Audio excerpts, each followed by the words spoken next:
नमस्कार, हरियाणा न्यूज देख रहे हैं आप और मैं हूं आपके साथ हितेंद्र। बहुत स्वागत है आपका हमारे खास कार्यक्रम 24 करण में।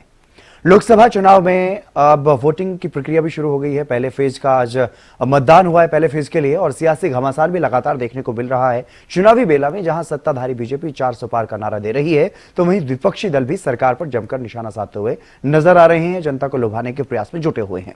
हमारे इस खास कार्यक्रम में आपको दिखाएंगे दिन भर की राजनीतिक खबरें।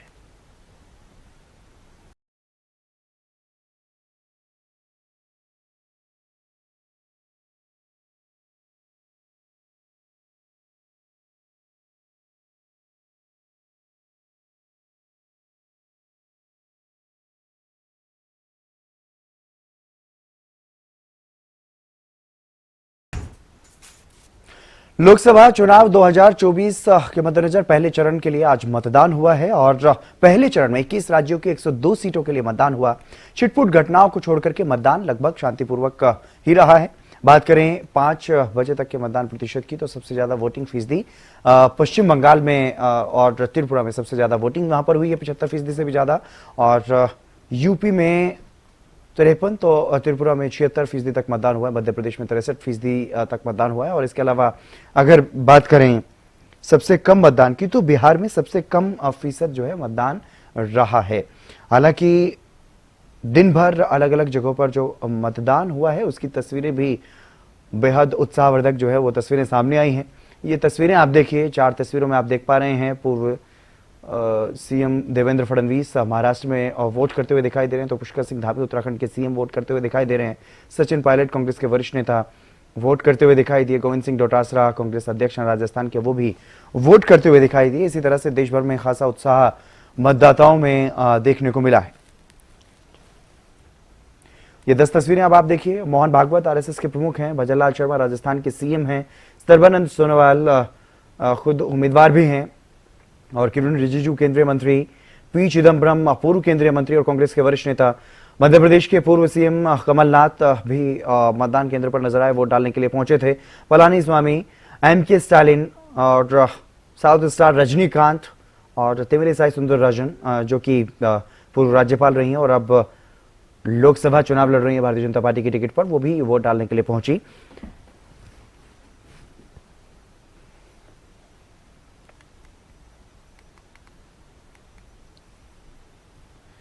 खासा उत्साह लोगों में वोट डालने के लिए देखने को मिला है। दुनिया की सबसे छोटी महिला ज्योति ने भी वोट डाला है, तो वहीं 2.5 फुट की हाइट वाले दंपति ने भी मतदान केंद्र पर पहुंच करके लोकतंत्र के इस पर्व में हिस्सा लिया है। कैराना की सीट पर इनकी वोट, जहां पर ये वोट डालने के लिए पहुंचे। और जो सबसे छोटी महिला है ज्योति, उन्होंने महाराष्ट्र के नागपुर में अपना वोट डाला है। और इसके अलावा जो दिव्यांग हैं, बुजुर्ग हैं, उनमें भी खासा उत्साह देखने को मिला। आप तस्वीरों में देख पा रहे हैं किस तरह से दिव्यांग वोट डालने के लिए पहुंचे। व्हील चेयर पर भी कुछ लोग वोट डालने के लिए पहुंचे मतदान केंद्रों पर, और बुजुर्ग कहीं किसी के हाथ का सहारा लेकर के पहुंचते हुए नजर आए। तो अलग अलग तरह से लोगों में खासा उत्साह देखने को मिला है। चाहे व्हील चेयर का इस्तेमाल करके लोगों को वोटिंग के लिए मतदान केंद्रों तक पहुंचाया गया, या फिर खुद भी कुछ लोग जो हैं वोट डालने के लिए मतदान केंद्रों पर पहुंचे, भले ही वो दिव्यांग हो, बुजुर्ग हो, बीमार हो। तो हर तरह से, हर तरह के वर्ग के लोगों में वोट के लिए लोकतंत्र के इस महापर्व में शामिल होने के लिए खासा उत्साह जो है वो देखने को मिला है।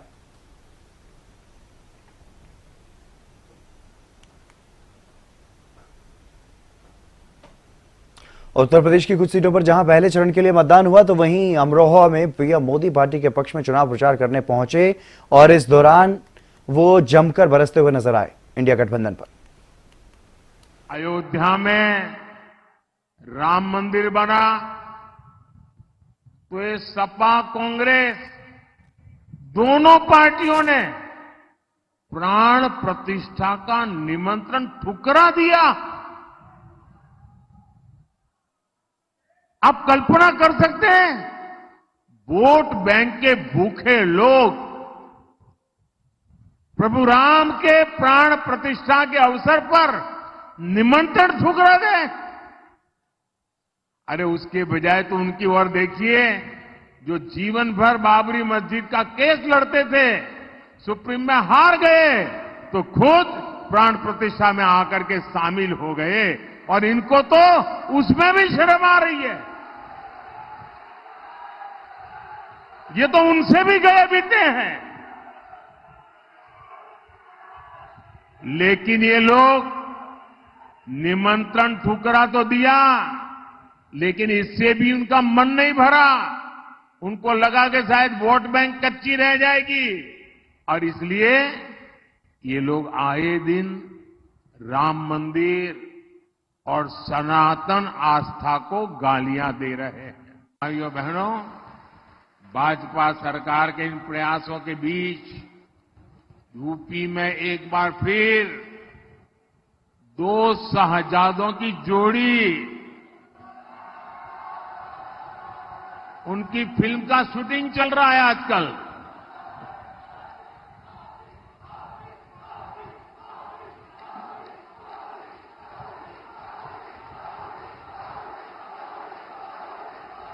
और ये दो शहजादों की फिल्म का पहले ही रिजेक्शन हो चुका है। हर बार ये लोग परिवारवाद, भ्रष्टाचार और तुष्टीकरण की टोकरी उठाकर यूपी की जनता से वोट मांगने निकल पड़ते हैं। अपने इस अभियान में ये लोग हमारी आस्था पर हमला करने का कोई मौका नहीं छोड़ते। आप याद करिए, इनकी सरकार को यहां के पवित्र तिगरी मेले से कितनी दिक्कत थी। केंद्रीय गृह मंत्री अमित शाह ने गांधीनगर लोकसभा सीट से बीजेपी उम्मीदवार के तौर पर अपना नामांकन पत्र दाखिल किया। नामांकन पत्र दाखिल करने के बाद अमित शाह ने यह कहा कि गांधीनगर का प्रतिनिधित्व करना मेरे लिए गौरव की बात है।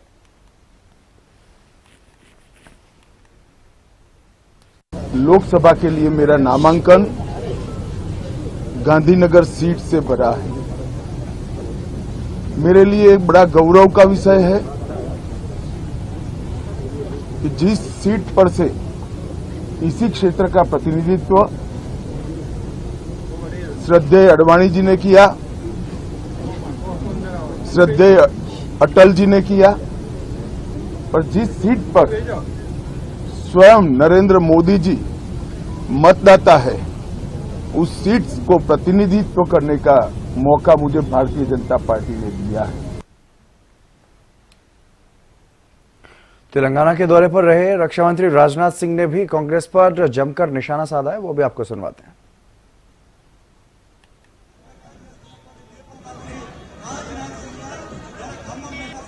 रक्षा मंत्री राजनाथ सिंह पहुंचे थे तेलंगाना में। उन्होंने रोड शो किया और रोड शो के बाद जनसभा को संबोधित किया।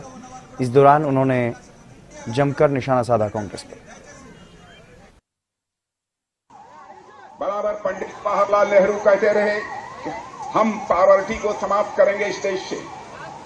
इंदिरा जी भी कहती रही कि हम पॉवर्टी को इस देश से समाप्त करेंगे। राजीव गांधी जी भी कहते रहे कि हम पॉवर्टी को इस देश से समाप्त करेंगे।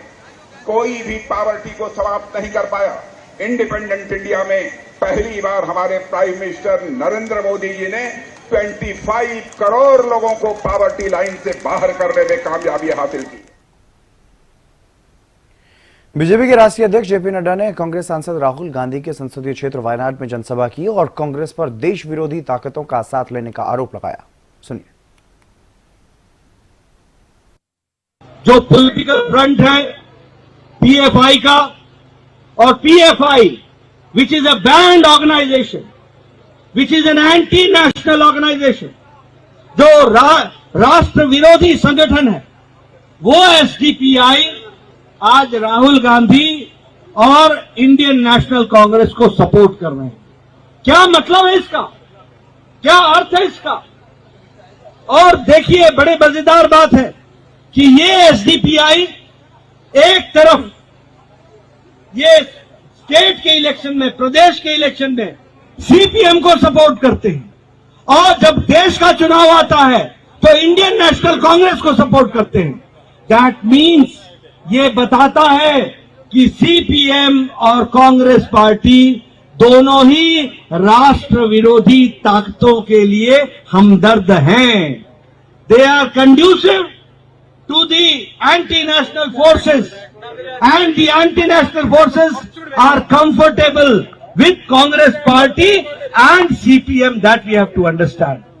मैं ये बताना चाहूंगा, फिर से बोलना चाहूंगा यहाँ वायनाड की धरती पर कि एसडीपीआई सपोर्ट करती है प्रदेश के चुनाव में सीपीएम को, और एसडीपीआई जो गैर राष्ट्रवादी संगठन है, पॉपुलर फ्रंट ऑफ इंडिया का पॉलिटिकल पार्टी का है, which is a banned organisation, वो सपोर्ट करती है इंडियन नेशनल कांग्रेस को लोकसभा के चुनाव में। ये बताता है कि एंटी नेशनल जो राष्ट्रवादी विरोधी ताकतें हैं उनको कांग्रेस कंफर्टेबल है और उनको सीपीएम कंफर्टेबल है, यानी राष्ट्रवादी विरोधी ताकतों के प्रति कांग्रेस पार्टी और सीपीएम पार्टी दोनों ही हमदर्दी रखती हैं, दोनों ही सहानुभूति रखती हैं। आप बताइए ऐसे गैर राष्ट्र विरोधी ताकतों के साथ हमें इनका विरोध करना है कि नहीं करना है? करना है कि नहीं करना है? चुनावी मौसम है, वार पलटवार का सिलसिला चल रहा है और ऐसे में कांग्रेस नेता राहुल गांधी ने हाल ही के उनके एक बयान पर काफी चर्चा हो रही है, जिसमें वो बीजेपी के 400 पार वाले नारे पर तंज कस रहे हैं और कह रहे हैं कि हमारा गठबंधन बड़ा पावरफुल है और अब ऐसा लग रहा है कि बीजेपी 150 पर ही रुक जाएगी। देखिए, मैं सीट्स का प्रेडिक्शन तो नहीं करता हूं, जनरल बात कह सकता हूं कि बीजेपी को मुझे लग रहा था 15-20 दिन पहले कि 180 से 180 तक जाएंगे, अब मुझे लग रहा है 150 तक जाएंगे। हर स्टेट में हमें रिपोर्ट मिल रही है कि हमारा चुनाव इंप्रूव कर रहा है और अंडर करंट है। जहां तक गठबंधन की बात है, यूपी गठबंधन की बात है, बड़ा पावरफुल गठबंधन है और बहुत अच्छा परफॉर्मेंस होगा हमारा। और पश्चिम बंगाल की आसनसोल लोकसभा सीट से टीएमसी उम्मीदवार शत्रुघ्न सिन्हा ने भी बीजेपी पर जमकर निशाना साधा है। उन्होंने ये कहा कि इस बार के लोकसभा चुनाव में बीजेपी एनडीए को हार का सामना करना पड़ेगा। इस बार जो 400 पार का नारा दे रहे हैं उनको 2004 के नतीजे याद आ जाएंगे। रोजगार पे बात नहीं कर रहे हैं, पेट्रोल डीजल के दाम पे बात नहीं कर रहे हैं, महंगाई पे बात नहीं कर रहे हैं। जो ज्वलंत मुद्दे हैं देश के, उन पे आप बात नहीं करके एक मुद्दों से ध्यान भटकाने के लिए कहीं अपमान करते हुए हमारे माननीय मुख्यमंत्री का, या उनके ऊपर प्रहार करते हुए बगैर इश्यूज के आप जिस तरह से बातें कर रहे हैं, मैं समझता हूं ममता जी के नेतृत्व में और ममता जी का व्यक्तित्व का जादू जो चल रहा है हम सबके साथ पूरे देश में, समाज में, वो रंग लाएगा। और इस बार जो है मुंहतोड़ जवाब दी हुई पार्टी, जिसको हमने मुंहतोड़ जवाब दिया था पिछली बार, इस बार हम ऐसा जवाब देंगे कि शायद आने वाले भविष्य में लोगों को याद रहेगा। न तृणमूल कांग्रेस इस बार चुनाव में स्वीप करेगी और भारतीय जनता पार्टी और एनडीए को बड़ी मुंहतोड़ इनको हार का सामना करना पड़ेगा। जैसा मैं कह रहा था कि 400 पार का नारा जो लोग दे रहे हैं उनको शायद इस बार 2004 के नतीजे याद आ जाएंगे। हरियाणा के पूर्व मंत्री सतपाल सांगवान ने भारतीय जनता पार्टी का दामन थाम लिया है। उन्होंने सोनीपत में पूर्व सीएम मनोहर लाल की मौजूदगी में बीजेपी ज्वाइन की। पूर्व सीएम मनोहर लाल ने इस मौके पर उनका स्वागत किया। ये भारतीय जनता पार्टी एक बड़ा परिवार है और परिवार में जब इस प्रकार के अच्छे आदमी कहीं भी हो सकते हैं। हमारा ये दावा कभी भी नहीं रहा कि अच्छे आदमी केवल बीजेपी में है।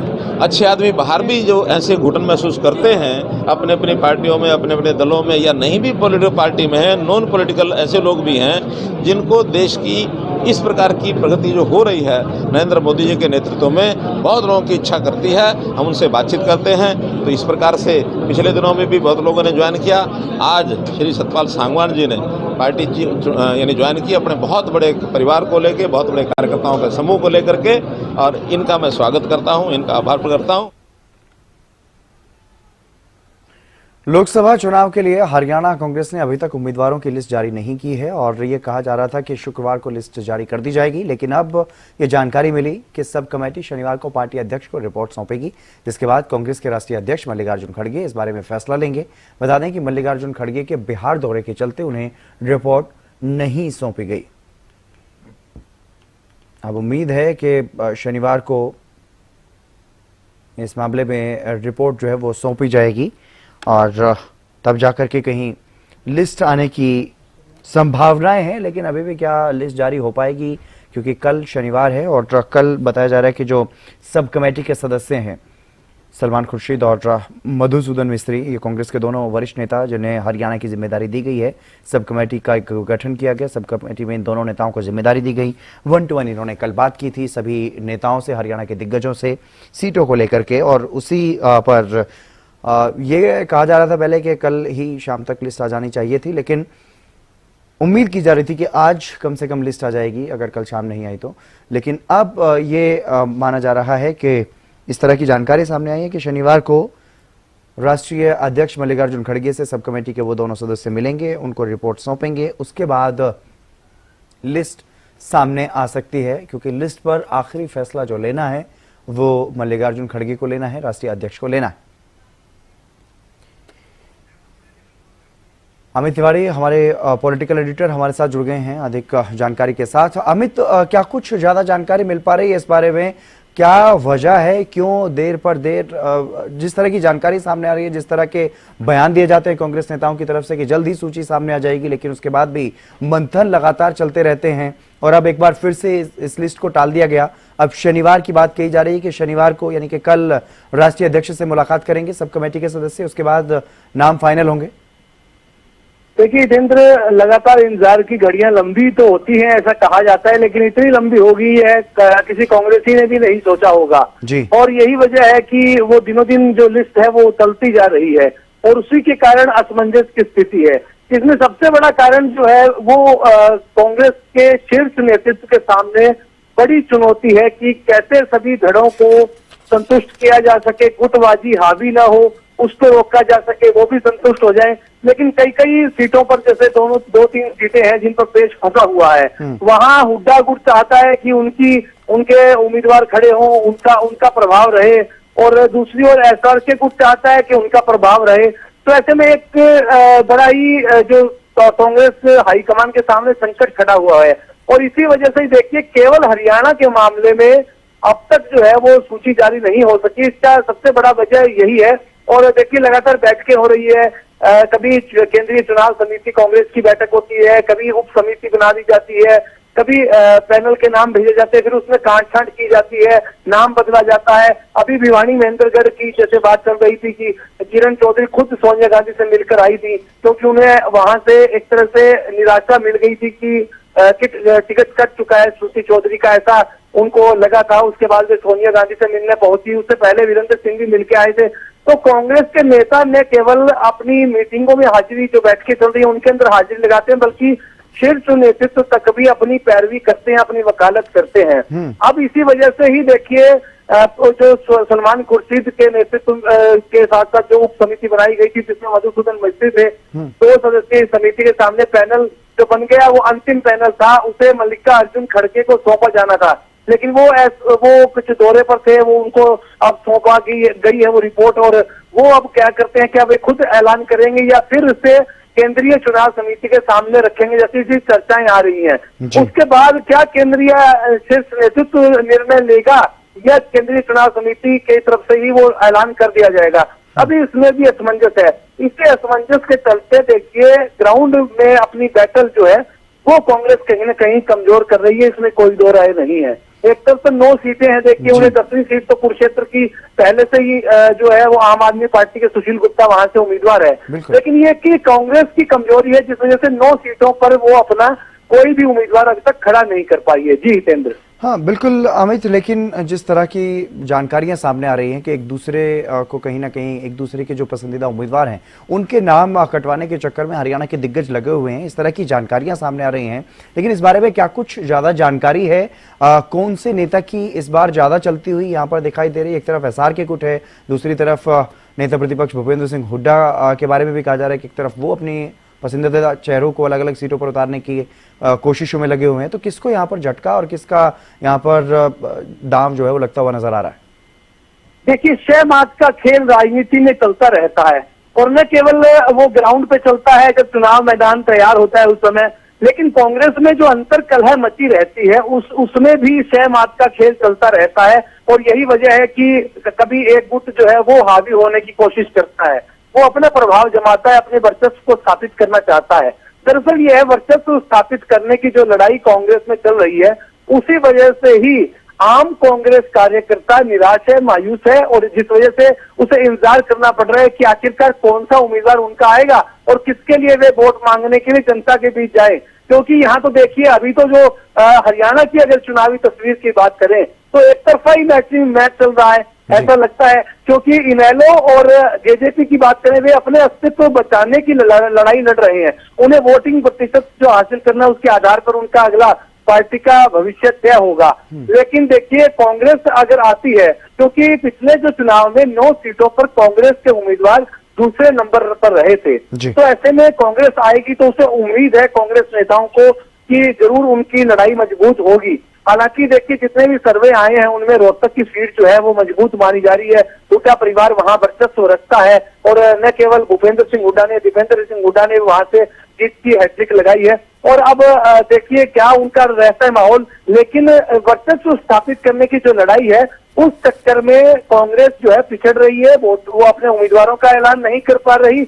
उनकी स्थिति ऐसी बनी हुई है। अब देखिए कि भिवानी महेंद्रगढ़ की बात जैसे मैंने पहले जिक्र किया, किरण चौधरी चाहती थी कि उनकी बेटी श्रुति चौधरी चुनाव लड़े, लेकिन वहां से राव दान सिंह का नाम चल रहा है, लगातार यही नाम है। और हालांकि ये तो तभी साफ हो पाएगा अमित जब लिस्ट सामने आएगी कि किसका नाम कटा है, किसका नाम शामिल हुआ है सूची में, ये तो देखने वाली बात रहेगी। लेकिन सबसे बड़ा सवाल ये है कि लिस्ट आखिरकार सामने आएगी कब। चलिए फिलहाल बहुत शुक्रिया आपका तमाम जानकारी देने के लिए।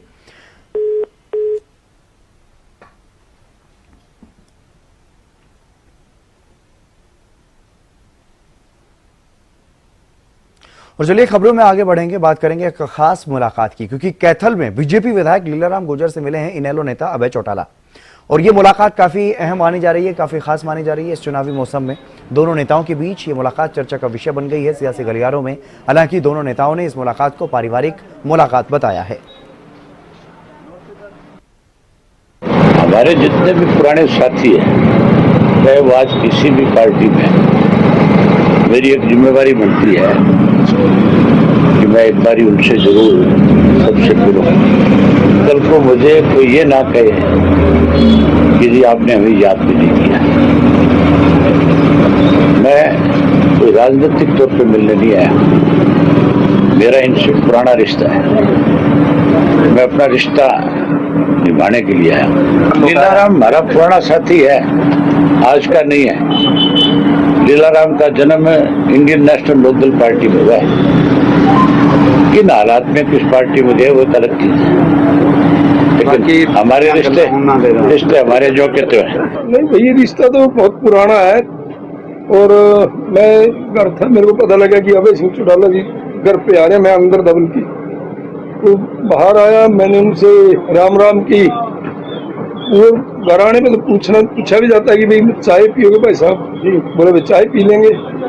तो वे चाय पी ली, बैठ गए और अपना राम राम होगी और वापिस चले गए। तो राजनीतिक मुलाकात समझे या पारिवारिक मुलाकात? नहीं, देखो सच्चाई तो है कि कोई राजनीतिक नहीं है।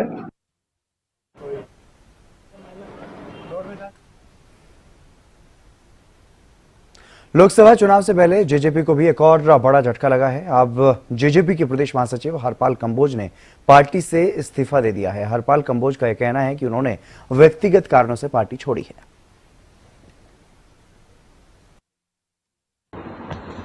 ऐसा है जी, हमने इसलिए बुलाई है कि आप सब जानते हैं कि पिछले 25-30 साल से एक ही पार्टी में हम रहे, पार्टी की सेवा करी, चाहे 7 साल हल्का अध्यक्ष के पोस्ट पे रहा जब इनालो थी हमारी, उसके अंदर भी हमने पूरी मेहनत से काम किया।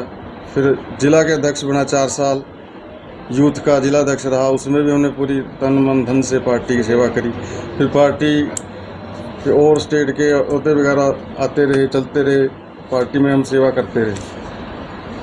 फिर चुनाव का दौर आया, पार्टी नई बनी हमारी जननायक जनता पार्टी, तो सबसे पहले झंडा अम्बाला में मैंने उठाया था कि क्योंकि डॉक्टर साहब जो अजय सिंह चौटाला जी हैं, उनकी बदौलत हमने ये सबसे पहले घोषणा करी कि हमने इनका साथ देना है और दिया भी साथ। फिर चुनाव भी लड़ा, 2019 में इन्होंने एमएलए की टिकट दी तो मैंने चुनाव लड़ा, पूरी मेहनत से लड़ा, आप सब जानते हैं, कोई कसर कोई हमने छोड़ी नहीं उसके अंदर।